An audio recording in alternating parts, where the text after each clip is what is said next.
சிம்பிளா, ஈஸியா 10 நிமிஷத்துல எக் கிரேவி எப்படி பண்றதுன்னு பார்க்கலாம். இது சப்பாத்தி, பூரி, இடியாப்பம், பரோட்டா அதுக்கப்புறம் சாதத்துக்கு ரொம்ப சூப்பரா இருக்கும்.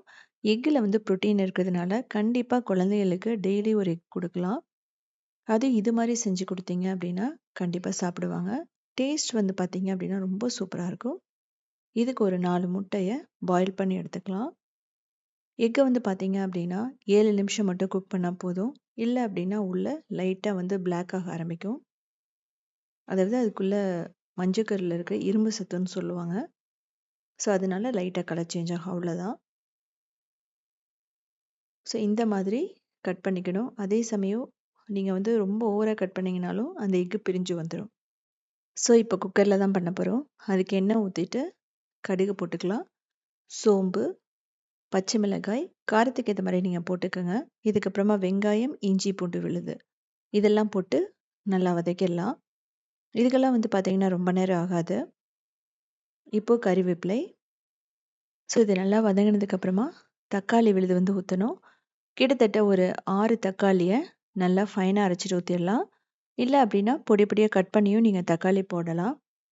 ஸோ, இதனோட பச்சை வாசனை மட்டும் போனா போதும். ஸோ, இந்த தக்காளியோடையே நீங்க புதினா, கொத்தமல்லி, பச்சை மிளகாய் இதெல்லாம் சேர்த்து அரைச்சும் போடலாம். இப்போ ஓரளவுக்கு அந்த பச்சை வாசனை போயிடுச்சு.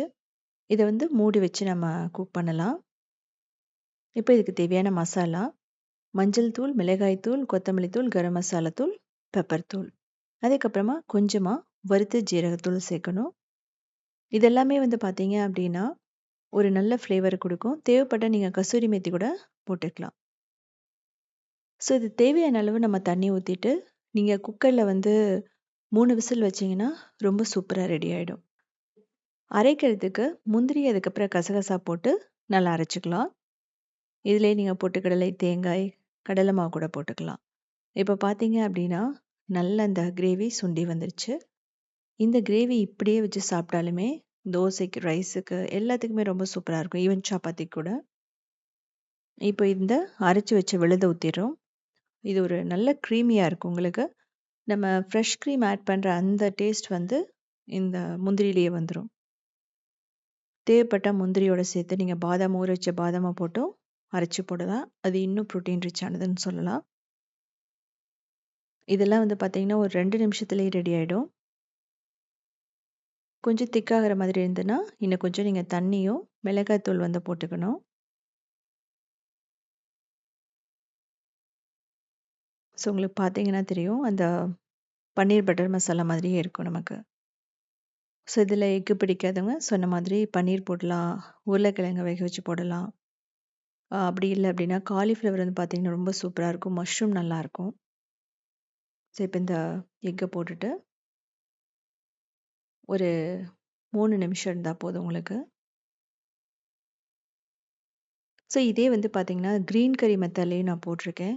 இந்த எக் வச்சு. அதுவுமே ரொம்ப நல்ல ஃப்ளேவரா இருக்கும். அது காலிஃப்ளவர்லயும் நல்லாயிருக்கும் உங்களுக்கு. ஸோ 3 டூ 5 மினிட்ஸ் தான். அந்த மசாலா எல்லாம் அந்த எக்ல இறங்கிடும். ஸோ ஜென்டிலா மட்டும் மிக்ஸ் பண்ணுங்க.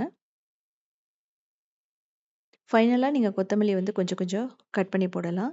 அப்படி இல்லன்னா, நீங்க ஃப்ளேவர் பிடிக்கலன்னா, அத ஸ்கிப் பண்ணிறலாம். ஸோ இதே மாதிரி சிம்பிளான யூனிக்கான ரெசிபீஸ் வேணும் அப்படின்னா, நீங்க உத்தமி கிச்சன ஃபாலோ பண்ணலாம். கிரியேட்டிவ் வேர்ல்டுன்னு இன்னொரு சேனலுமே இருக்கு. 2000 ரெசிபீஸ் இருக்கு. சிம்பிளான வெஜிடேரியன் ரெசிபீஸ் தான்.